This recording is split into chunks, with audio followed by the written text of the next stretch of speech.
This country, you got to make the money first. Then when you get the money, you get the power. Then when you get the power, then you get the woman.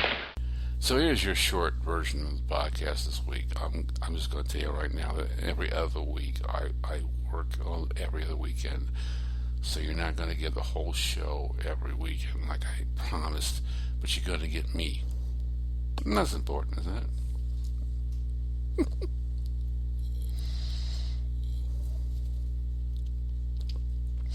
And the recent news, we'll go over that.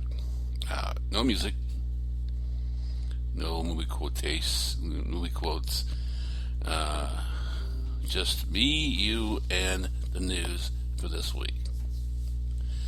And the news for this week was very big. Obviously, this is the week of 5/08, and Bernie won Indiana. Did that make the please get out of the race Bernie supporters happy? No. Did it stop him? No. And that backs CNN reporters, the CNN journalists. Actually, the first question to Bernie after he won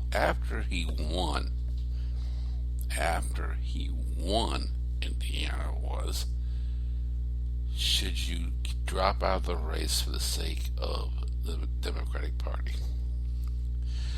Now, as an independent, much like Bernie, by the way, who caucuses with the Democrats, and he caucuses with the Democrats, and the reason I support the Democrats, American worker, patriot, liberal, party. As I think I mentioned in earlier podcasts, it's not that I support the person who best supports my beliefs. And they don't have to be a Democrat. They don't have to be a Republican. They can be an independent. They could be a libertarian. They can be the Green Party. They can be whatever party, whatever person actually best supports my interest is whom I support. So it's kind of a slap in the face to me when Hillary says I have an obligation to support her if Bernie loses. I don't have an obligation to you, ma'am. I didn't have an obligation to Bernie, except that he supported what I believed in. I don't have an obligation to a party, and I'll explain why that is what I consider to be our best position to be in. This supporting of parties is outrageous to me. When you look at the conservatives on the Republican side, and this right-wing nut situation that occurred with the Tea Party, that was an embarrassment. Was totally an embarrassment to political parties. When you put yourself in a position to where you have to support a party and not an idea, you basically put yourself in a position where you don't even support yourself. You're supporting an idea. You need to support people who are on your side, and you don't have to pick. We're not in 5th grade. You don't have to pick skins or shirts. You support the person who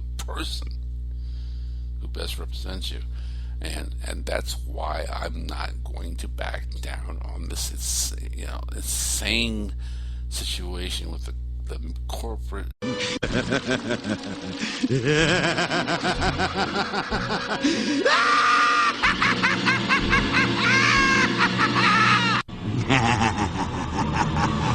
Bought out media doing the best they can to make Bernie a villain because he's staying in the race. He's hurting the Democratic Party. He's hurting Hillary in the Democratic Party. He is not hurting them at all. Okay? Just look at the Obama campaign when Hillary was running back in 2008. She did not hurt Obama by staying in the race, even though, yes, in the end, she actually made the very impressive, by the impressive gesture of nominating Barack Obama herself at the convention, even though she had taken the convention all the way down, taken it all the way to the convention. She did that, and that probably was a very persuasive argument for independents who were swayed toward liberalism. It probably was. But if you're looking for Bernie to do the same thing, I don't see that happening. So I made Bernie evil. And again, I'm going back to that statement. Is Bernie evil? Last night as I was grading papers, I came across two gems, both entitled Cells Are Bad, and both with just one paragraph, which I unfortunately committed to memory. Cells are bad. My uncle lives in a cell. It's 10 foot by 12, and he has to read the same old...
magazine every day. The end. Evil for sticking to his ideas and beliefs. No. It's a very focused, it's very the most important part of being independent, as I am. And I would be insulted if Bernie actually folded to this idea that he has to hand the baton, so to speak, to Hillary just because she beat him. And you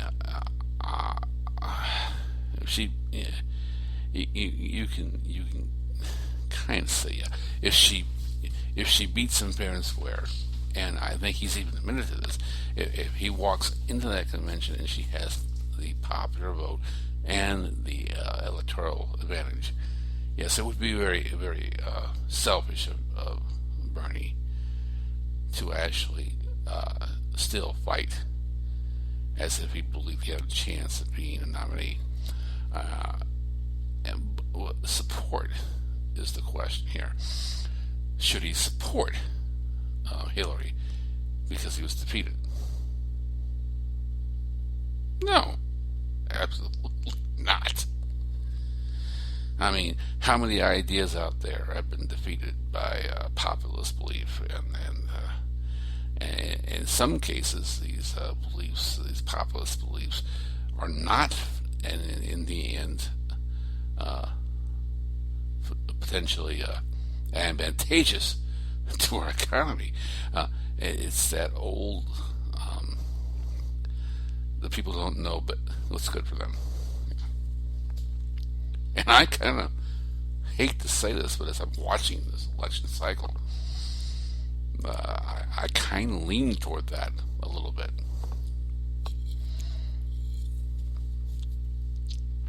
That the people don't really know what's good for them.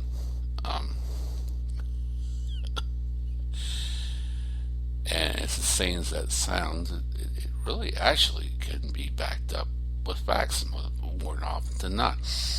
People believe big government's bad, but big corporations, when they're not faced with big government, when big corporations are faced with small government, they basically run all the show. They do. You think it's bad right now, corporations having power over your health care, your wages, your prospects for advancing. Well, take away the government. Good luck with that. If you think about the only Do me a fucking favor. Shut up, listen, and learn. thing between you and big business, basically running your life, is government.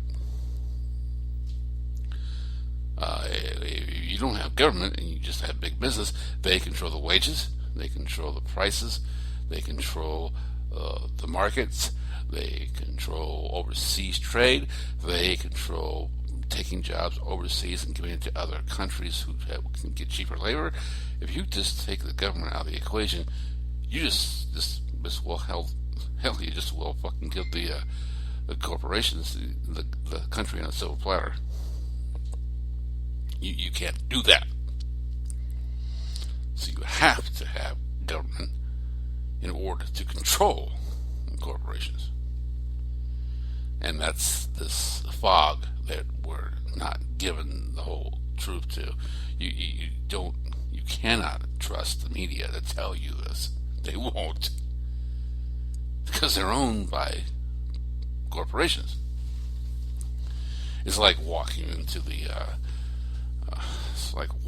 a library and thinking that the authors of the books are going to tell you, don't read this crap, it's all bullshit. No, of course not. You have to read the books. They're important to our authors because it's profit. If you don't read the books, you lose money. Okay, that's a stupid analogy. It's 15 minutes or so bear with me. We only have 5 more minutes of me rantering on, and I'll reward you with at least some music in between, as I like to. So today, the thing that's pissing me off the most, and now you have this this failed Stop Trump movement. Now going to this point where every single person in the Republican Party is going to have to make a decision, and a majority of them are saying no. Donald's actually made the effort to put out the olive branch. She's tried to be, I understand I was an asshole during the whole campaign, winning this nomination, but if you don't mind, we have to work together. Give me a fucking break. Donald, if you wanted cooperation of the Republican Party, it should have started 5 months ago, and it never did. So you're fucked.